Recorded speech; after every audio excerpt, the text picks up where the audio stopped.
Welcome to the Breakthrough Zone with your host, Coach Sybil Kears. Make sure you're tuned in to future episodes so we can help you get your breakthrough.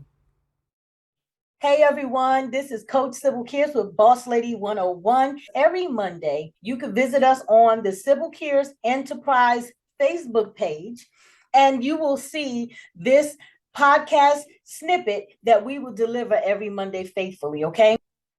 We have a YouTube channel with Boss Lady 101. You can check out the link. It'll be in the comments section. Definitely swing by there, subscribe, and hit the notification bell so we can notify you every time we drop some more information and more content on that platform, okay? A lot of times people feel like they're in a rut or they're stuck spinning in circles, but we can't confuse movement with progress, okay? Because you can still be spinning in a circle and moving, but it doesn't mean you're making any progress going anywhere, okay? So let's stop and figure out a path in which you can travel so that you can get it going and make it happen, okay? Many of my clients come to me not able to make it happen. It's not that they don't have the ideas. It's not that they don't have the commitment. It's not that they don't have the drive to do it, but they just don't know how to do it. It's kind of like they're in a vehicle, and I don't know if you have ever experienced this, but I most certainly have. You're in a vehicle, you got a full tank of gas, you got the key in the ignition when we used to have to use keys. Your foot is on the gas, you are the driver, you're in the driver's seat, and you're ready to go. But when you turn the ignition switch, it doesn't flip over. It doesn't turn over, as they say. It kind of stalls, right? Have you ever been there? Listen, I've been there, and it's the most frustrating thing to have everything you need to get on the road, but you can't because the vehicle won't go, okay? And so now we are going to do just that. We're going to break it down, get it well, or like a well-oiled machine, so that now we can get it in gear and go, all right? So you have to understand that in order for you to know where you have to go, you have to set goals, okay? You realize there's something more to life. There's something more that you want to do. There's places you want to go, things you want to accomplish. So you've established that at this point. You've established the fact that you have something more to contribute to your life, right? And so now you just don't quite know how to execute. And listen, when you don't know how to execute, what you do is you make excuses, okay? So excuses will leave you excused, okay? And we can't do that. We got to have you in it to win it, okay? So now that you've identified the fact that you know you have something more that you want to do, even if you don't know what that what is, but you know this is not how your story ends where you are right now, okay? So the first thing you should do is establish some goals. And there's going to be some categories that these goals will fall under, okay? You're going to have immediate, short-term, and long-term goals. What I want to kind of bring to light for you is that when you're in the process of goal setting, it is very important that you understand that you could do this in every area of your life. So if you're looking to be more productive in your work life, your home life, your business life, your personal growth, goals is the thing to get your mind wrapped around that you will have to do, all right? Giving yourself a clear picture of what you really want in life is, especially in the immediate future, or if it's years down the road, this is a way to keep yourself motivated and energized to take appropriate action. So, like I said, the first thing you should really do at this point is ask yourself this: what do I really want to do with my life? That is a question a lot of people may not be able to answer. Now, while you're asking yourself this, here I want you to do some things. I want you to remove any limitations of time, any restrictions of money, anything that would hinder you from accomplishing your goal. I want you to remove that. Anything that would distort your authentic answer to that question, remove that. Take that out of being considered when asking yourself this question. And just ask yourself, what do you really want to do with your life? Okay, and just assume that there's nothing that can stop you, nothing that will hinder you, and answer that question. Once you answer that question, those are your goals. Write them down. You have to write them down. And this is why. Everything that exists right now started with a thought. It started in someone's mind. From the device you're using to watch this on, Facebook was the start of someone's thought, buildings, cars, your bedroom set, the sheets that are on your bed. I mean, the cups that you use in your kitchen, the food that we eat, the ingredient. I mean, you name it, it started as someone's thought who made it into something that they can use outside of their brains, outside of their minds. Okay. And so part of that step in doing that and taking it from here, where it's kind of just a thought, and making it something that you can actually see in this world, you must start to write it down. The one thing that I'm going to teach on today for the remainder of our time is going to be called the SMART system, SMART. And yes, that is an acronym. Okay. So as you can see on your screen, you have SMART, and people use this as a way to stay on course when establishing their goals. Okay. So you see the very first thing is specific. That's what the S stands for. The M stands for measurable. The A stands for attainable. The R stands for relevant. And the T stands for time-based. All right. So let's talk about specific. Okay.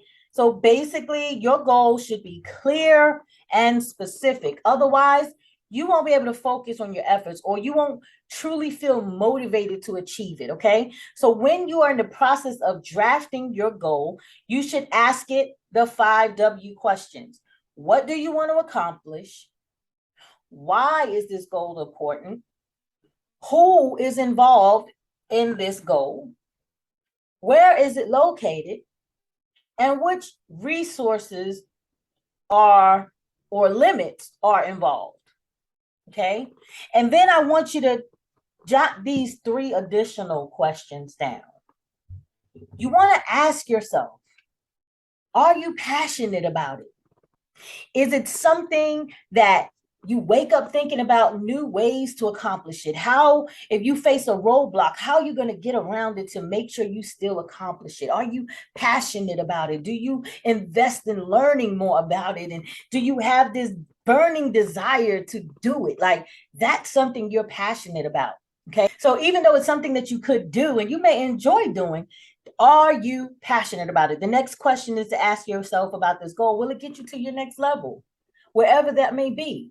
And the question that you ask, what will you do with your life? Is this goal going to help you get to the next level? And the third thing is a transparent, keep it real with yourself question. Do you have what it takes? Like in reference to seeds, these goals are your seeds, okay? And how you do your seeds will determine the type of harvest you will reap. Some things you will plant and it will germinate, but some things, some seeds do not need to be planted. They need to be eliminated, okay? So keep that in mind. So when you apply the 5 W's to your specific goal, ask it those 3 sub questions.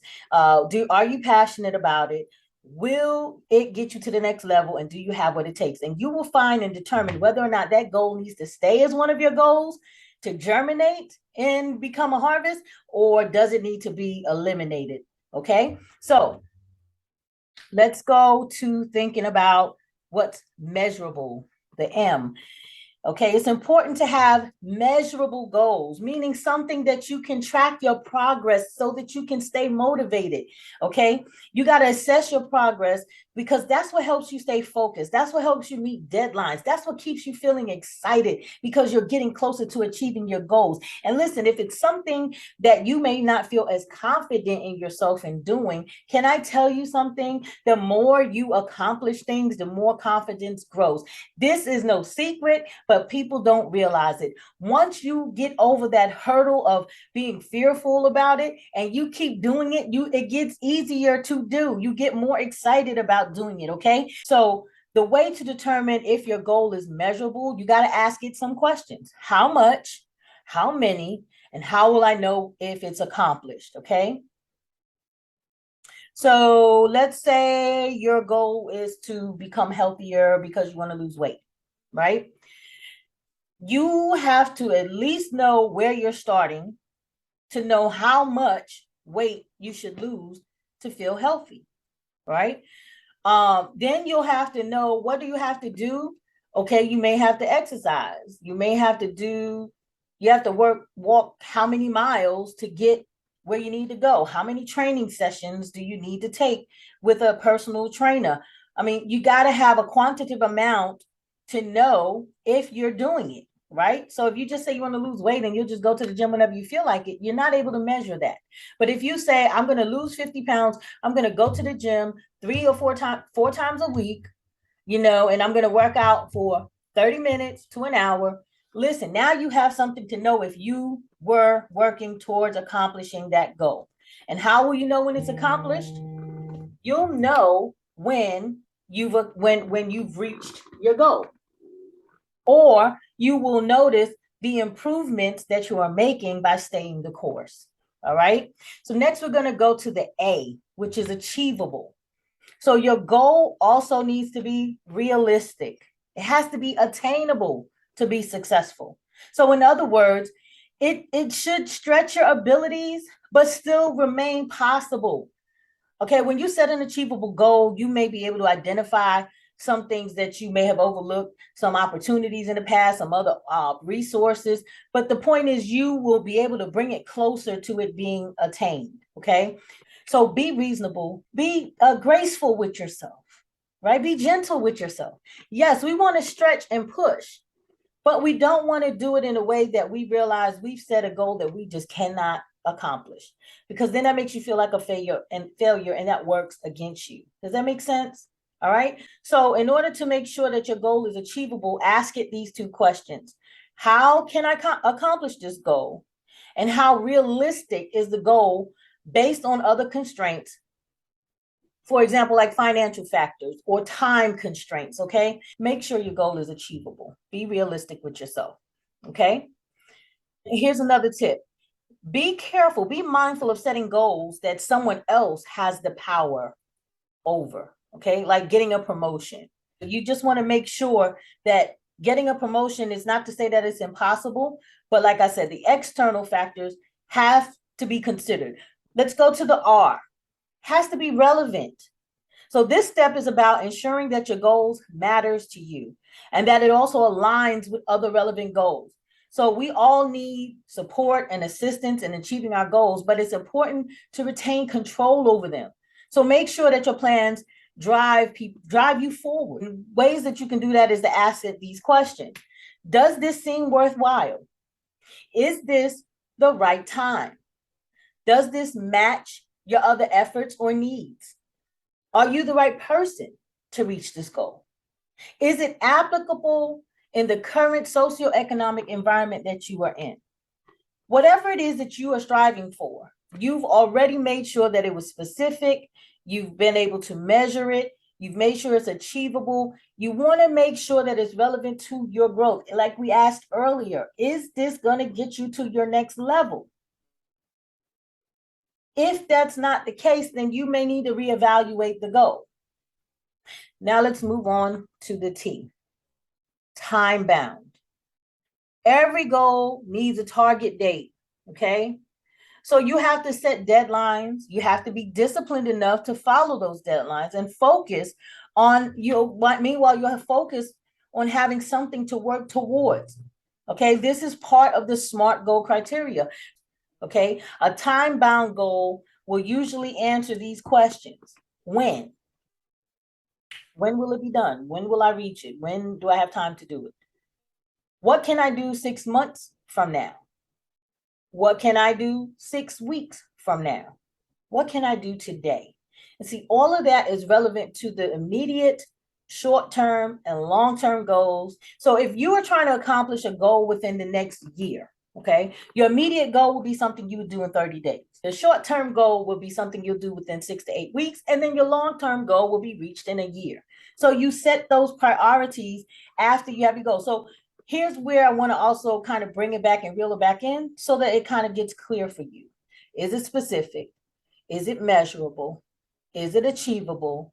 Is it relevant? And is it time bound? Okay. So if you were to take the time and work at establishing your goals and being realistic with yourself, making sure that you follow the steps we talked about, make sure that you go through the SMART strategy to make sure that it's basically something you can have as a goal.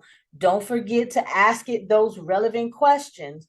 Are you passionate about it? Okay. Is it going to get you to the next level? Do you have what it takes? Make sure you understand how to establish an immediate, short-term, and long-term goal. Make sure you understand to give yourself enough time to accomplish the goals and be reasonable. Place reasonable expectations on yourself. Even if it's pushing yourself, be reasonable. Be gentle with yourself, okay? Give yourself enough time to understand that you may have a setback because listen, life happens, okay? But what you don't want to happen, the reason why we're doing this series of podcasts is because so many people have so many different things they're trying to do at the same time. I'm guilty of it, okay? I have several businesses and some of them I launched at the same time. But hey, I'm a great multitasker. But here's the thing, it's not always a good thing to be. Okay, especially when you're trying to figure some things out. Some things is going to require more of your attention than others. So when you have too many things going on, you're spreading yourself too thin, you're not as effective. So the goal is to narrow it down, make it happen. Listen, there's so many people that got so many different things. It's kind of like walking into a messy closet that you know you want to clean. If you're like me, I do not know where to start. So guess what? I'm just not going to start. It's just too much. I don't know how to start. So I don't. Right. And so you got to understand that when you do this process, you're going to have to eliminate some things that you want to do and focus on the things that you need to do. So it's kind of like, look at your kitchen. You have a whole bunch of ingredients in the cabinets, in the refrigerator, in the freezer, in your pantry, whatever. When you make a meal, you don't use every single thing in your kitchen, right? But you know it's there. So it's the same thing. Yeah, you have a lifetime of things you want to accomplish, but it doesn't mean all of it is required for you to put your attention towards at that moment. Okay. So focus on what you need for this meal right now. Get it out, master it, learn it, then move on to the next thing. So if you have multiple different goals you're trying to work on at the same time, how much stress are you putting on yourself? Then if you were to just focus on this and master it, apply the SMART system, make sure it's something you're passionate about, give it your all, give it everything you've got, make it happen. And once it's going, now you can kind of relax and get back into a place where you can now say, let's see if there's another goal I need to tackle. Okay. If you have too many seeds in your hands, if you plant various types of vegetables and don't have a way of organizing it and doing it the right way, you'll have a catastrophe as a harvest. But if you take the time and plant what you need to plant, where you need to plant it, give it the attention it needs and allow it to grow, giving it enough space to get as big as it's going to get before you go planting something else in that same area, you will find that you will have a better outcome and a better harvest. I hope that this was helpful to you. So definitely make sure you come back. Make sure you visit us on the YouTube channel, like, subscribe, and hit the notification bell. Drop us some comments. We're going to make sure that we try to keep this information short, sweet, but relevant. Okay. Hopefully you got a breakthrough on today. I'm Coach Sybil Kears, and for today, that's all I got. Much love and success. God bless.